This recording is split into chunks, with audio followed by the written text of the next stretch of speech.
All right, y'all, I ain't got no bullshit to start the video off with. I just want to hop right into the video. Let's get it. Let's go. Is America built on racism? Charlie Kirk versus a college student. I feel like I'm going to have some answers in this video for this specific one. So let's get it. Let's go. I think that this country's view, especially when we're coming now into DEI and we're coming into defunding of the Department of Education, we're coming to taking the Tuskegee Airmen out of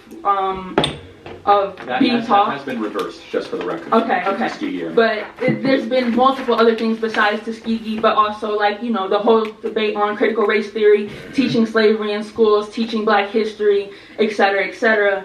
These are things that are being targeted specifically when it took years and years to even get them in place. I think that this country is built on using the Bible, not even 100 years ago, to defame and to dehumanize black people. There has been use of the Bible specifically when people used to come into the church and talk about how slaves should obey their masters, and how that's what the whole relationship between white and black people were. I think that this country specifically has a lot of racist rhetoric that is built in, that is not being targeted. I think that... So let's try to find some common ground. Is that okay? That's fine. That's fine. Can you give me a definition of racism? Racism, in terms of, I will say, okay, before I use the term, yes, so I want to make sure we're talking about the same thing. Is that cool? Yes, that's fair. I will say that I will state that hatred for another group of people based off the color of their skin. Just give that definition. I'm biased because I will be speaking as a black person specifically from the United States of America, and not anywhere else. But there are black people and certain people that believe that racism is only a systematic thing because there's an ism behind it. So it has to be institutionalized to a degree in order for it to be considered racist. So individuals can't perpetuate racism, but systems perpetuate racism. When you see a consistent imbalance between black people and white people in a certain area, that's an area where you can say there's a racist, racism is in effect. If that makes any sense to you guys. But I would say racism is a discrimination against people of a minority that does not have a... Okay, what is racism? Racism, without using a...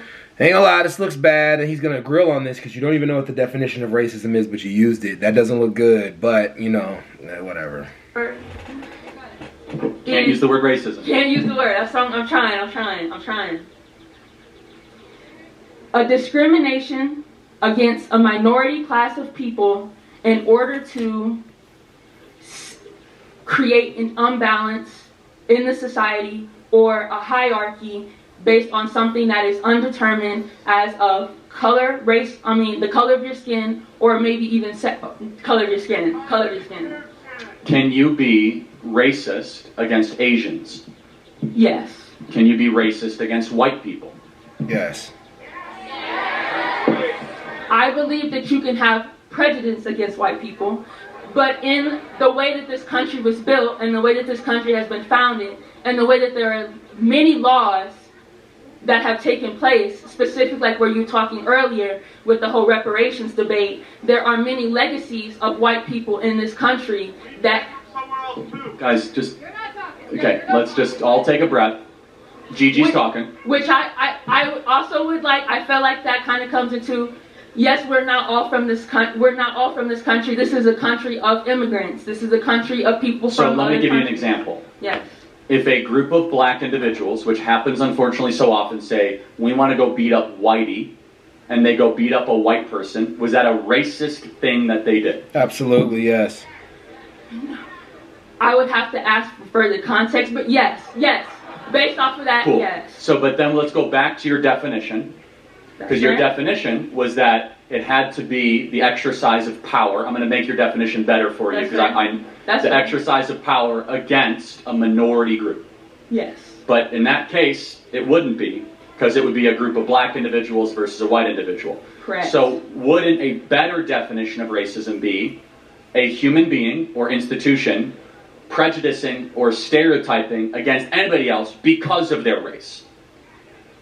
I do agree that is a better there's a better definition in terms of how racism is used in society, in terms of setting people behind not having equal amounts of opportunities in these institutions, specifically colleges, jobs, etc., hospitals. But that is my point. I feel like in this country, we don't talk about enough, and I think that under this presidency... Don't talk about what enough? We don't talk about the history and the impact of long-term racism in this country against minorities. That's a fact, we don't. Press pause. Yes. That's all we've talked about the last 5 years. No, we don't. Because a lot of people are uneducated on what happened. We don't. We literally don't. Like, a lot of people have no clue what's happened to black people. A lot of people don't know about Margaret Sanger, redlining, COINTELPRO, what Martin Luther King and Malcolm actually did, what many of the civil rights leaders were pushing for. A lot of people don't have any clue of that. That's why they don't understand why rolling back on a lot of these systems is an example of systematic racism to a degree. Like, it's rolling back on things like that actually help benefit people that were disenfranchised by the system. Like, that's why, like, no, like, dude, fuck.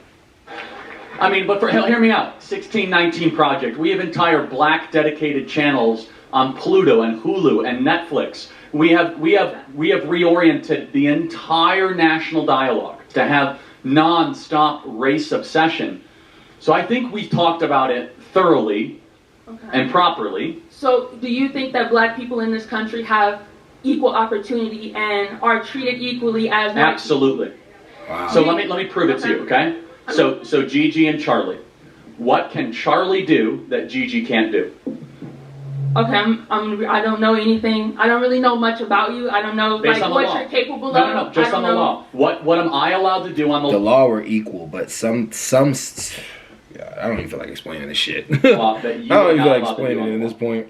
On paper, nothing. That's equal opportunity and equal treatment, right? On paper, yes, that is true. Like, I was born under this country. I am a citizen of America. I am an American. I am a black American. I am a follower. I am a child of God. We all are.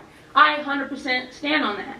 But I think that basically what I'm trying to get at is I feel like in order for us to have these conversations and to keep having these conversations, we need to have a specific platform that we're able to meet each other on the common consciousness of this society. And I don't think we can have these conversations if we do not understand. I want to throw out a random systematic event that you guys can look up, and if you want to actually look it up, look up urban development and what it did to the black community after Black Wall Street was massacred by a bunch of white people.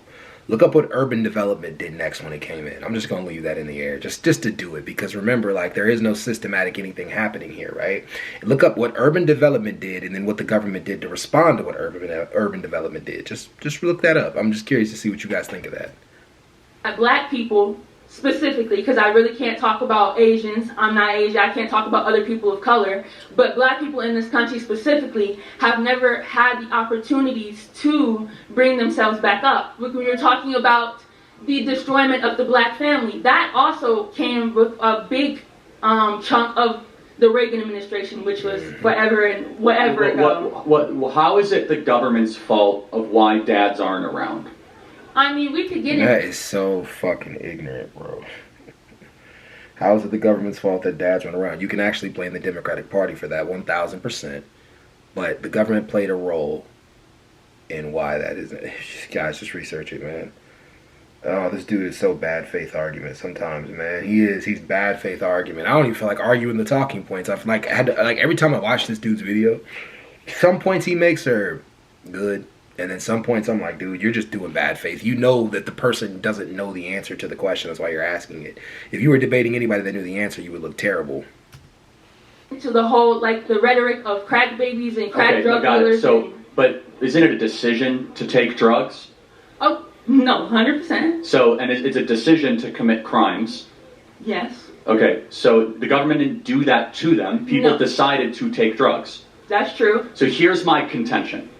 So the community was disenfranchised because there were no jobs in the community. So in order for people to make money in the community at the time, they had to sell the drugs that were given to them by the government, distributed by the government, and they were arrested from the government for selling the drugs that were used to help them take care of their families. So mass incarceration happened because of the government loading up the communities with these drugs. I hate when people try to do that. This clearly shows that you lived a privileged life. If you don't know what it's like when you don't have any money and what you got to go out there and do to get that money, and there's nothing available for you to work. Like they show people who argue these points don't even realize they're showing them from a privileged environment. And they are just to me they are, in my opinion.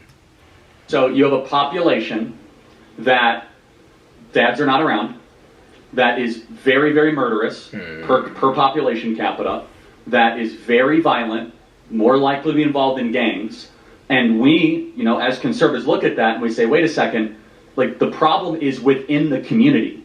The problem is not the government, the problem is not the culture, the problem is not the history. Instead, really what needs to happen is black leadership, black pastors, and black dads. Keep in mind, he said the problem's not the culture. I think that was a slip right there. A Freudian slip. That means he knows something. The problem is not the culture because that's exactly what they think it is. They think black people are inherently this way. The type of language that Charlie Kirk speaks on. And it makes me wonder what type of audience he's trying to purposefully get their attention. Go into the black community and say, we're better than this. Cut the killing, cut the violence. Do you know the most, one more point. Go ahead. Who is, outside of heart disease and all that, what is the number one killer of black people in America? Guns. I know about diabetes, but... Fellow black people. A black person is far more likely to be killed by another black person than anything else. Black people are a greater threat to their own people than any other community. So it's not like white supremacists coming into these communities and they're mowing down. It's black on black gang violence. But that's not, okay. I just like to go back to something that you said earlier about how it has nothing to do with the government. History of black people in this country has everything to do with the government. At one point, the government allowed and pushed and raised for slavery. That was something that this government did. They made laws in the improvement of segregation. So in terms of the long history, you can't take out the fact that government has played a major institution. Of course, government plays a role. Gigi, let me ask you a question. Go ahead. Uh-oh. I started experiencing hair loss. This is good, though. Specifically, my part was... How did that legacy of slavery prevent you from getting to this school and having a great career? I think that, okay. It didn't prevent you. Going through the legacy of slavery and the Civil Rights Act is what led to this. But had we have kept the country the same way, she would have never been able to go to that school. I'm sorry, I got kind of distracted. Can you That's please okay. restate your So, question? Gigi, what I'm trying to do right now, I'm going to give you a warning, is prove that your own life experience is actually at odds with some of the things you're saying. Is that cool? So here you are at the University of Tennessee, correct? You're a student. Yes. You have the whole world as your oyster in front of you. You could study hard, you're going to graduate, you're going to do better than most people in probably the community you came from. Just guessing. I don't know your background, but based on how you're talking. How did the legacy of slavery get in your way? I would say the legacy of slavery got in my way in the way that I am not a legacy child here. I would say that it got in my way in the way that my parents, my grandparents were not afforded the same, were not at one point even allowed to be on the property of this school. I think that is one of the things that has gone into this. But you're here. It didn't get in the way. So here's the attitude I want you to adopt, Gigi, and I'll close with this. Instead of just looking at everything in the past that's wrong and bad through a victim lens, say, you know what? It's still going on. Okay. One sec. Say, you know what? I'm an American, and I'm going to use my mental energy to say, despite all of that, I get to succeed and flourish and prosper as a black American at the University of Tennessee. You are a living embodiment, Gigi, that you can still succeed as a black individual. I would just disagree from the simple fact that I feel like there are a lot of barriers, there's a lot of obstacles, there's a lot of prejudice just in somebody might look at me and not even assume that I could How even do you get know what they're thinking? I'm not saying that I know what people I don't know what people You just are said thinking. that.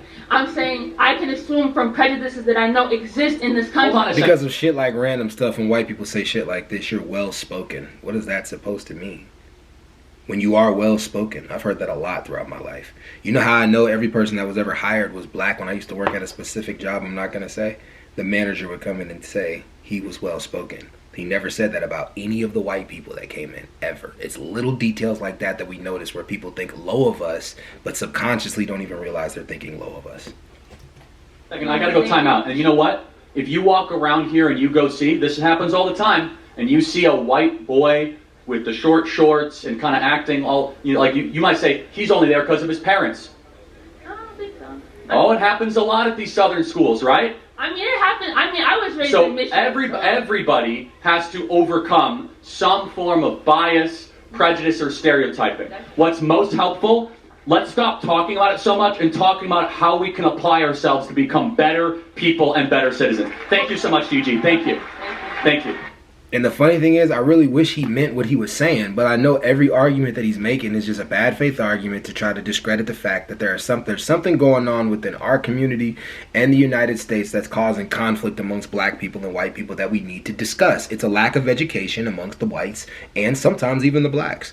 And that lack of education is causing conflict. The lack of education for anybody coming into the country to know what some people were subjected to. You have immigrants that look down on black people, specifically black immigrants that look down on black people, then come over and realize what black people experience, and they're like, oh shit, wait a minute, now we see what you're talking about. That was no shot at Charlie Kirk, though. Charlie Kirk is a decent dude, I think. I don't know on the inside what he really feels, but I mean, shout out to him. I'm happy for his platform, and definitely I like the challenge, and I would like hopefully one day get to debate him. That'd be great.